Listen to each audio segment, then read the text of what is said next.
BB news ચેનલમાં આપનું સ્વાગત છે। હું છું અજીઝ ઝુપેલવાલા। સમાચારમાં વાત કરીએ તો વડોદરા શહેરમાં ગત મોડી રાત્રે અંબા માતાની પોળમાં જૂનું મકાન ધરાશાયી થયું।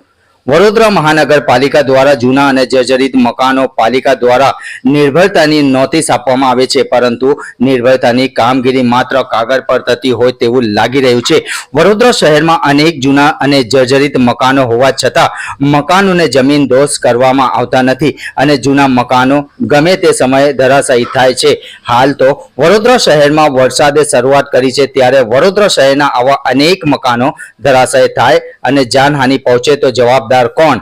પાલિકા દ્વારા નિર્ભયતાની કામગીરી માત્ર કાગળ પર જ હોય તેવું લાગી રહ્યું છે। ગત મોડી રાત્રે અંબા માતાની પોળમાં જૂનું મકાન ધરાશાયી થયું હતું। સદનસીબે કોઈ જાનહાનિ થયેલ નથી।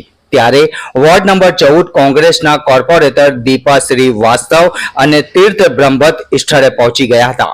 રિપોર્ટ અઝીઝ ઝુબેલવાલા। ઘંટી છે તેમને ક્લિક કરો જેથી અપડેટ ન્યૂઝ તમારા સુધી પહોંચી શકે।